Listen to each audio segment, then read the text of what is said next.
அனைவருக்கும் வணக்கம். நான் உங்கள் தமிழன். இன்றைய வகுப்புல நம்ம பார்க்க போற டாபிக் என்ன அப்படின்னு பாத்தீங்கன்னா, அரேபியர்கள். சரியா? அரேபிய படையெடுப்பு. சரியா? இந்தியாவுல அரேபிய படையெடுப்பு. சரியா? ஓகேவா? சோ அரேபிய படையெடுப்பு பார்க்கறதுக்கு முன்னாடி இஸ்லாம் மதம். சரியா? இஸ்லாம் மதம். இந்த இஸ்லாம் மதம் யாரால தோற்றுவிக்கப்பட்டதுன்னா முகமது நபி. சரியா? முகமது நபி என்று அழைக்கப்பட்ட நபிகள் நாயகம் என்பவரால் தான் எந்த மதம் தோற்றுவிக்கப்பட்டதுன்னா இஸ்லாம் மதம் தோற்றுவிக்கப்பட்டது. சரி, ஓகேவா? ஓகே. சோ இந்த இஸ்லாம் மதம் எங்க தோற்றுவிக்கப்பட்டதுன்னா மெக்காவுல. சரியா? மெக்காவுல தான் இந்த இஸ்லாம் மதம் தோற்றுவிக்கப்பட்டது. சரியா?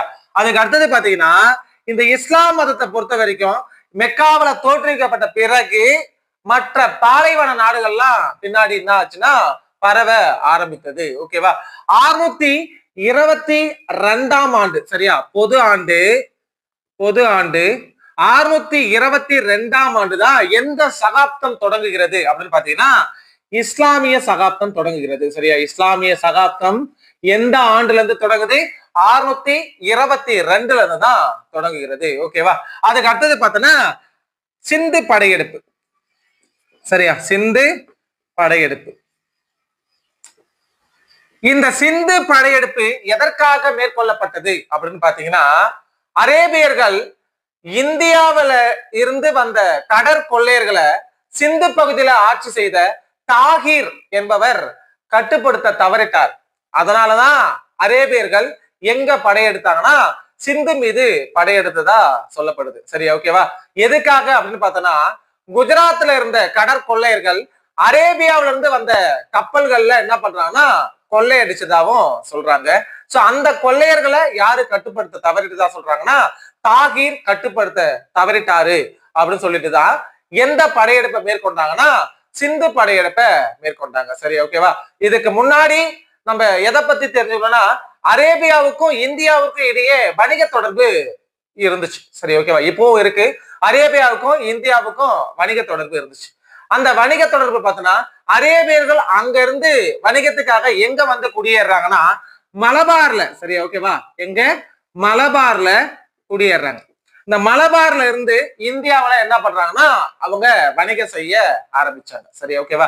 அது மட்டும் இல்லாம மலபார் கடற்கரையில இருந்து வணிகம் செஞ்சுக்கிட்டு பின்னாடி என்ன பண்றாங்கன்னா இந்திய பெண்களையும் யாரு மணந்தாங்கன்னா இந்த அரேபியர்கள் மணந்ததா சொல்றாங்க. சரியா? ஓகேவா? அதனாலதான் இந்த அரேபியர்களை என்னன்னு சொல்லுவாங்கன்னா மாப்பிள்ளைகள். சரியா? என்னன்னு சொல்லுவாங்க? மாப்பிள்ளைகள் அப்படின்னு சொல்லிட்டு அழைக்கப்பட்டாங்க. சரியா? அதுக்கு அடுத்தது இங்க இப்படி இருந்த செல்வ வளத்தை பார்த்த அரேபியர்கள் என்ன பண்றாங்கன்னா இப்படி குற்றம் சாட்டி 712ல சத்தியா 712ஆம் ஆண்டு என்ன பண்றாங்கன்னா சிந்துவின் மீது படையெடுக்கிறாங்க. சரிங்களா? சிந்துவின் மீது எந்த வருஷம் படையெடுக்கிறாங்கன்னா கிபி 712ல படையெடுக்கிறாங்க. சரியா? அதுக்கு அடுத்தது பார்த்தோன்னா இந்த சிந்து படையெடுப்பின் போது ஈராக் பகுதியுடைய ஆளுநரா இருந்தவர் யாருன்னா அல் ஹஜாஜ். சரியா? அல் ஹஜாஜ் என்றவர் தான் ஈராக் பகுதியுடைய ஆளுநரா இருந்திருப்பார். ஓகேவா?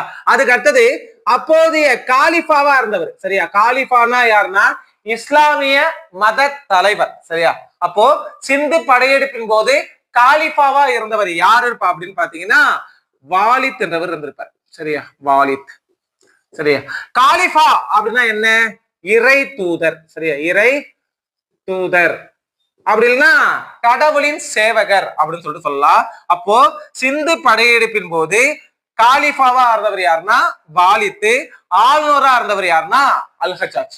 இந்த அல் ஹஜாஜுடைய 17 வயது நிரம்பிய மருமகன் தான் யாருன்னா முகமது பின் காசிம். முகமது பின் காசிம். இந்த முகமது பின் காசிம் தான் எது மீது படையெடுத்து வரானா சிந்து மீது படையெடுத்து வரான். எதுக்காக? தாகிர் கடற்கொள்ளையர்களை கட்டுப்படுத்த தவறிட்டாரு என்ற குற்றம் சாட்டி தான் இந்த படையெடுப்பை மேற்கொள்றாங்க. சரியா? சோ இந்த படையெடுப்புல பார்த்தோன்னா முகமது பின் காசிம் 6000 சிறிய நாட்டு குதிரைகள் 6000 சிறிய நாட்டு குதிரைகள். சரியா? அதுக்கு அடுத்தது 6000 ஒட்டகங்கள். சரியா? 6000 ஒட்டகங்கள். சரியா? 3000 பாக்டீரிய நாட்டு ஒட்டகங்கள். சரியா, 3000 பாக்டீரிய நாட்டு ஒட்டகங்கள், 2000 காலாட்படை வீரர்கள், 2000 காலாட்படை வீரர்கள். சரியா, ஓகேவா. அதுக்கு அடுத்தது பார்த்தோன்னா 25,000 படை வீரர்கள், 25,000 படை வீரர்கள். சரியா, இந்த மிக பெரிய படைபலத்தோட யாரு சிந்து மீது படையெடுத்து வர்றதுன்னா முகமது பின் காசிம் படையெடுத்து வர்றார். சரி, ஓகேவா. அப்போ சிந்து பகுதியை ஆட்சி செஞ்சவர் யாரு? தாகீர். சரி, ஓகேவா. யாரு ஆட்சி செஞ்சாங்க? தாகீர்ன்றவர் தான் சிந்து பகுதியை ஆட்சி செஞ்சுட்டு இருக்கார். இந்த தாகீர் மீது படையெடுத்து இவரை முகமது பின் காசிம் என்ன பண்றாருன்னா சிந்துவின் தலைநகரான அரோரை கைப்பற்றார். சரியா, எந்த பகுதியை கைப்பற்றாரு? சிந்துவின் தலைநகரான அரோர் கைப்பற்றப்படுகிறது. சரியா, ஓகேவா. இந்த சிந்து பகுதியில பிராமணர்கள் அதிகமா இருந்தாங்க. சரியா, சிந்து பகுதியில யாரு அதிகமா இருந்தாங்க? பிராமணர்கள் அதிகமா இருந்தாங்க. அதனால அந்த பகுதி என்னன்னு அழைக்கப்பட்டதுன்னா பிராமணாபாத் அப்படின்னு சொல்லிட்டு அழைக்கப்படுது. சரியா, ஓகேவா. எந்த பாத்து? பிராமணாபாத் அப்படின்னு சொல்லிட்டு அழைக்கப்பட்டதா சொல்றாங்க. சரியா, அது மட்டும் இல்லாம அருகில் இருந்த முல்தானையும் யாரு கைப்பற்றதுன்னா முகமது பின் காசிம் கைப்பற்றாரு. சரி, ஓகேவா. தாகீரை சிந்து படையெடுப்பு மேற்கொண்டு கொல்றார். சரியா, சிந்துடைய தலைநகரான அரோர் யாரால கைப்பற்றப்படுதுன்னா முகமது பின் காசிமால கைப்பற்றப்படுகிறது. படிப்படியா பக்கத்துல இருந்த முல்தானியும் யாரு கைப்பற்றாங்கன்னா முகமது பின் காசிம் கைப்பற்றார். முல்தான் ஒரு செல்வ வளமிக்க பகுதி. அதனால இந்த முகமது பின் காசிம் என்ன சொல்றாருன்னா முல்தான தங்க நகரம். சரியா, முல்தான் என்ன சொல்றாரு? தங்க நகரம் அப்படின்னு சொல்லிட்டு யாரு அழைக்கிறதுனா முகமது பின் காசிம் அழைக்கிறார். சரி, ஓகேவா. முல்தானை தங்க நகரம் என அழைத்தவர் யார் அப்படின்னு பாத்தீங்கன்னா முகமது பின் காசிம். இந்த படையெடுப்பின் போது தாகீருடைய மனைவி ராணிபாய். சரியா, யாரு?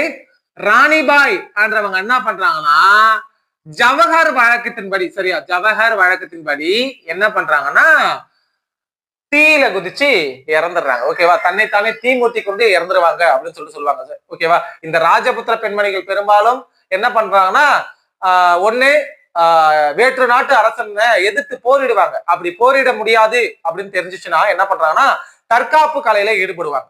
சோ அப்படிதான் என்ன பண்றாங்கன்னா ஜவஹர் வழக்கத்தின்படி யாரு இறந்து போறாங்கன்னா தாகீருடைய மனைவியான ராணிபாய் இறந்து போறாங்க. சரியா, ஓகேவா. அதுக்கு அடுத்தது பார்த்தோன்னா இந்த முல்தான் பகுதியில, சரியா, முல்தான் சிந்து பகுதியில பிராமணாபாத்ல என்ன பண்றாருன்னா முகமது பின் காசிம் ஒரு வரியை வசூலிக்கிறார். கட்டாயமா வசூலிக்கிறார். என்ன வரி? ஜசியான்ற வரிய யாரு விதிக்கிறதுனா முகமது பின் காசிம் விதிக்கிறார். ஓகேவா. ஜசியான்ற வரியை யாரு விதிக்கிறது? முகமது பின் காசிம் விதிக்கிறாரு. அது மட்டும் இல்லாம தான் கைப்பற்றிய பகுதிகளை என்ன பண்றாருன்னா இக்தாக்களா பிரிக்கிறார். சரியா, என்னவா பிரிக்கிறாரு? தான் கைப்பற்றிய பகுதியில இக்தாக்களா பிரிப்பார். ஓகேவா. நம்ம முகமது பின் காசிம் தாண்டி இல்துமிஸ்ல பார்க்கும்போது இல்துமிஸ் என்ன பண்றாருன்னா இக்தாக்கள். சரியா, இந்த இக்தாக்கள் தன்னுடைய படை வீரர்களுக்கு ஊதியமா நிலத்தை கொடுத்தாரு. சரியா, ஊதியமா நிலத்தை கொடுத்தாருன்னு சொல்லிட்டு நம்ம பின்னாடி டெல்லி சுல்தான பார்ப்போம். அப்போ இக்தா முறை அப்படின்னு சொல்லிட்டு ஃபர்ஸ்ட் யாரு கொண்டு வராங்க அப்படின்னு பார்த்தோன்னா முகமது பின் காசிம் தான் இக்தா முறையை கொண்டு வர்றார். ஜசியா வரியுமே யார் தான் ஃபர்ஸ்ட் கொண்டு வந்ததுன்னா முகமது பின் காசிம் தான் கொண்டு வர. இஸ்லாமியர் அல்லாதர் மீது கட்டாயப்படுத்தி யாரு வசூலிச்சதுன்னா இந்த முகமது பின் காசிம் வசூலிச்சாரு. சரி, ஓகேவா. ஓகே, சோ அதுக்கு அடுத்தது இவர் கைப்பற்றிய செல்வங்கள்ல என்ன பண்றாருன்னா 1/5 பங்கை தான் எங்க அனுப்புறாருன்னா தனது மேலிடத்துக்கு அனுப்புறாரு. சரி, ஓகேவா. காலிஃபாவுக்கு அனுப்புறாரு. சரியா, இந்த இடையில பாத்தீங்கன்னா டெல்லி சிந்து படையெடுப்பின் போது காலிஃபாவா இருந்த வாலித் என்ன பண்றாருன்னா மாறிடுறாங்க. சரியா, யாரு வராங்க அப்படின்னு பார்த்தோன்னா சுலைமான். சரியா, யாரு? சுலைமான் என்றவரு காலிஃபாவா வர்றார். இந்த காலிஃபா யாருன்னா அல்ஹஜாஜிக்கு ஆப்போசிட் ஆனவர். ஓகேவா, எதிரானவர். ஓகேவா. இந்த சுலைமான் அல்ஹஜாஜிக்கு எதிரானவர். அதனால என்ன பண்றாங்கன்னா முகமது பின் காசிம நாடு கடத்தி மெசபடோமியா பகுதிக்கு நாடு கடத்தி சித்திரவதை செஞ்சு யார கொண்டுறாங்கன்னா முகமது பின் காசிம கொண்டுறாங்க. சரியா, ஓகேவா.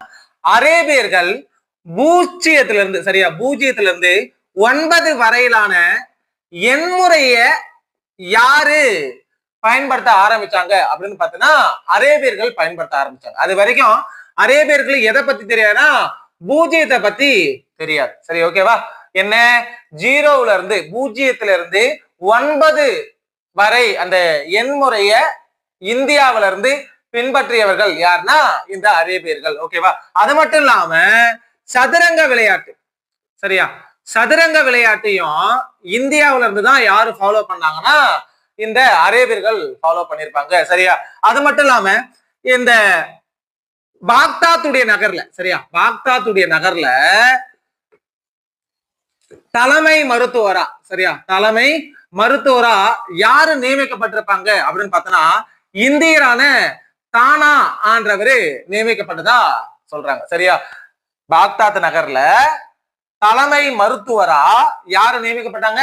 இந்தியர் ஒருவர் நியமிக்கப்பட்டிருந்தார். அவர் பேர் என்னன்னா தானா அப்படின்னு சொல்லலாம். அதுக்கு அடுத்தது பார்த்தோன்னா காலிஃபா ஹருன் அல் ரஷித், சரியா, காலிஃபா ஹருன் அல் ரஷித் என்ற ஒரு காலிஃபாவுக்கு இருந்த ஒரு கொடிய நோயை யாரு குணப்படுத்துறதா சொல்றாங்கன்னா இந்தியரான மனகா ஆன்றவரு குணப்படுத்துறதா சொல்றாங்க. சரியா? யாரு? காலிஃபா ஹருன் அல் ரஷித் என்றவருக்கு இருந்த கொடிய நோயை யாரு குணப்படுத்துறாங்க? இந்தியர் மனகா ஆன்றவங்க குணப்படுத்துறதா தெரிய வருது.